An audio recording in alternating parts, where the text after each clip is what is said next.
Are the holidays starting to feel more like stress than joy?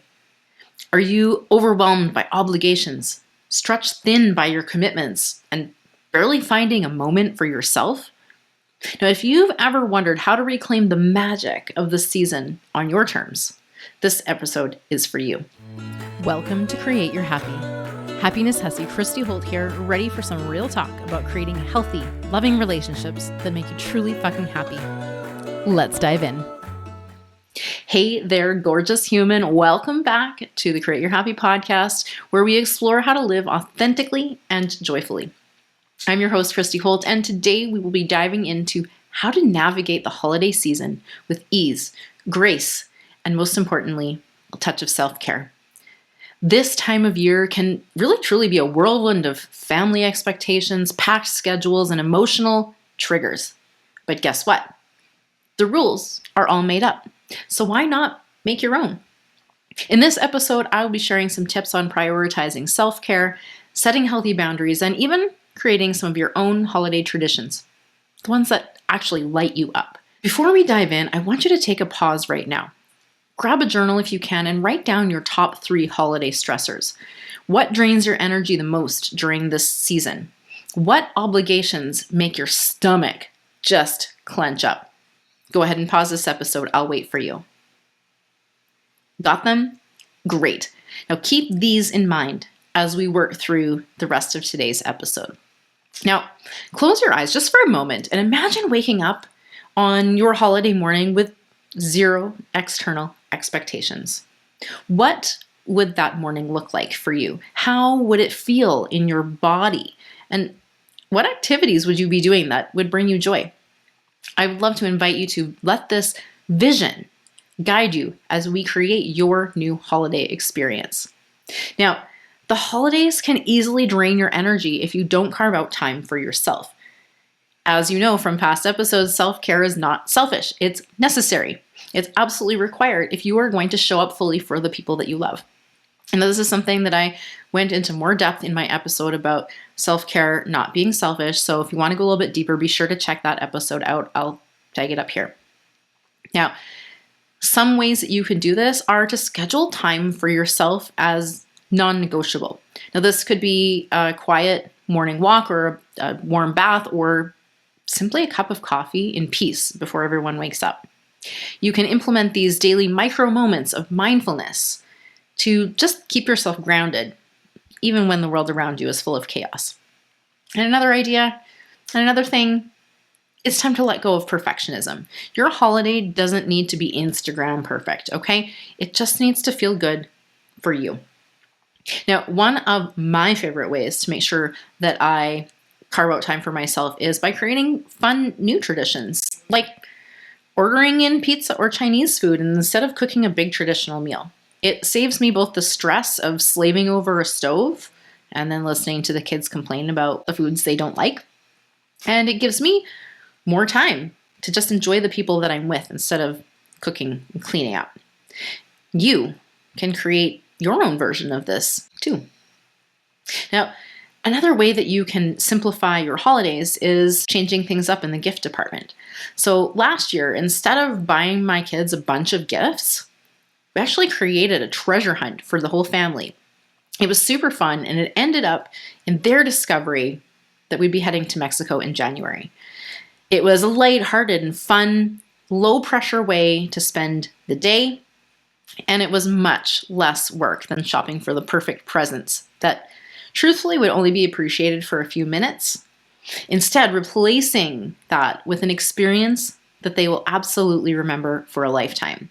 So not only was it a more valuable memory for my kids, but I was able to enjoy the season so much more without having to run myself ragged trying to meet expectations that ultimately don't really matter in the long run.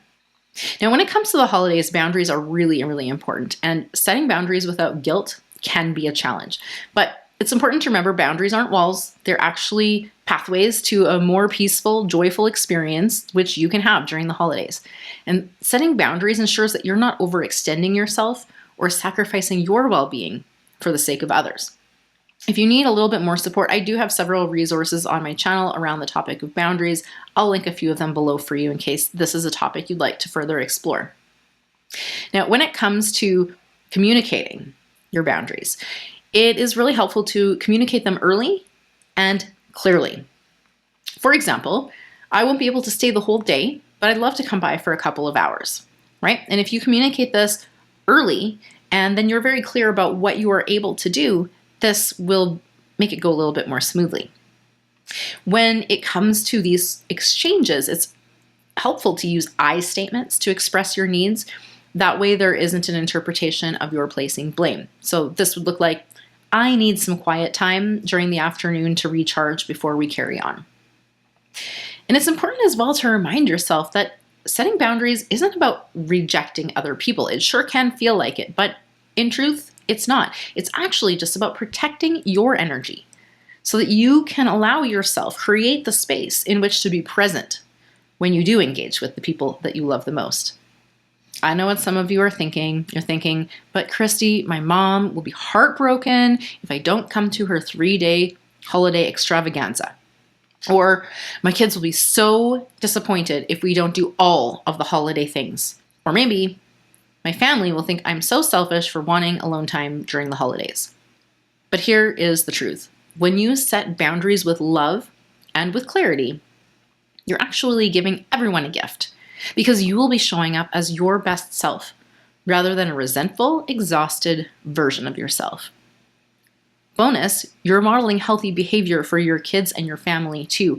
Not only that, but you're also creating space for true, authentic connection rather than obligatory attendance. Now, let's get super practical here. Let's cover a couple of potential scripts and scenarios so that you are well prepared. So when, for example, your family pushes back on your boundaries, instead of saying, I can't come to everything, try on, I'm excited to join you for Christmas Eve dinner. And then I'll be spending Christmas morning creating some special memories with my kids. Or instead of, that's too much, you might try, I want to show up fully present when we're together. So I'm choosing to focus on one event rather than trying to do it all. When it comes to dealing with the holiday guilt, remember this phrase, I can love my family and take good care of myself too. Maybe you'll try on, we're creating some new traditions that honor both our family's history and our current needs. Introducing the paradox of both and really allows you to open up and create new, better, more better feeling situations and traditions. And for those unexpected situations where you need to make a quick exit, here are a couple of exit-ready phrases that you might keep in your back pocket. Thank you for such a lovely time. I need to head out now in order to honor my commitment to self-care. And also, having a little self-care backup plan in your arsenal is never a bad idea. Maybe it's just having a couple of ideas, such as taking a quick walk around the block, a 5-minute meditation in your car. By the way, my sweary meditations would be perfect for this. Or a quick phone call with a supportive friend. And if you have a toolbox of ideas that can help support you in those moments, knowing what you have in the toolbox in advance will make it much easier to call upon. Now, what if instead of feeling drained from hosting big family gatherings year after year after year, you finally told your family that you're going to scale back? Instead, maybe you're going to go to the movies together. It could be a new tradition that you end up all loving, and it might actually create the space to actually enjoy the holidays without feeling like you're always running on empty. Which leads me to, the holidays often come with a weight of tradition. Sometimes these traditions might align with your current values or desires, and other times they might not. Question is, are you doing things just because that's the way it's always been done? Because guess what? The rules are all made up, and you get to decide which traditions work for you and which ones don't. And you get to create your own. So what if instead we focused on just being with one another? What if we didn't have to get sucked into all of the capitalist, commercial bullshit around the holidays? They're truly just a distraction of the true meaning of the holidays anyway. Whether you celebrate Christmas, Hanukkah, Diwali, or create your own meaningful winter traditions, these principles of self-care and healthy boundary setting are universal. Some cultures will emphasize community and extended family gatherings even more strongly, which can make boundary setting feel especially challenging. The key is ultimately finding ways that honor your heritage while still protecting your peace. And this might mean incorporating elements of traditional celebrations in new ways so that they will work for your current life. So, invitation to evaluate which traditions genuinely bring you joy and which feel more like obligations. And if certain family traditions don't serve you, consider modifying them. Maybe if those long, drawn-out family dinners stress you out, you could suggest a holiday brunch or a casual afternoon gathering instead. Perhaps even you start a new tradition that reflects your current energy in life, whether that's a cozy holiday evening with friends, a solo self-care day, or volunteering for a cause that you care about. In my family, we have reimagined what the holidays mean to us. We've gone on vacations, we've skipped the big formal dinners, we've even replaced gift giving with shared experiences. And one of the best things of all of it is simply just being together, laughing, and honestly enjoying the simplicity of it all. Now, how will you know if these changes are actually working? You can watch for these signs. You wake up feeling excited rather than anxious about the holidays. You can say no to additional commitments or obligations without any spiral of guilt. Your sleep quality stays consistent throughout the season. No more late night insomnia, stressing and worrying. You find yourself actually present and enjoying moments instead of merely surviving them. Your relationships feel more authentic and connected and less strained. And you have energy left at the end of the celebration instead of feeling completely depleted. Now, these are not just feel-good metrics. They are real indicators that you are creating a sustainable, joyful holiday season that works for you. So for today's practical action step to master this holiday season, I invite you to take a moment to reflect on what truly matters most to you. What traditions bring you joy? Where do new boundaries need to be set? And how can you incorporate more self-care into your routine? Baby steps will lead to significant shifts, so I encourage you to start with just 1 or 2 simple changes that you can make in order to create more meaningful and less stressful holidays for yourself this year. And then commit to them. We can actually do them. Because remember, you are the one in charge of your experience. And to wrap up, remember, the holidays don't have to be this time of stress and overcommitment. You have the power to prioritize your well-being, to set boundaries that protect your energy, and to create and execute traditions that bring you real, lasting joy. You deserve to celebrate in a way that feels aligned with who you are, not just who you've always been.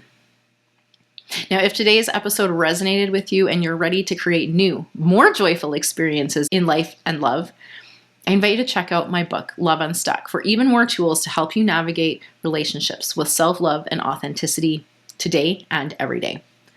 Let's make this holiday season one that's filled with joy and peace on your terms. Now, thank you so much for joining me today. I invite you to welcome this holiday season with love, boundaries, and lots of self-care. I love you. Now let's go do some epic holiday shit, shall we? Thanks for listening. Sharing what I know about creating healthy, happy relationships means the world to me. If you enjoyed this episode, please subscribe, comment, leave a review, and share it with a friend. For additional links and resources and ways to connect, please check the show notes. Now get out there, have fun, be you, and create your happy.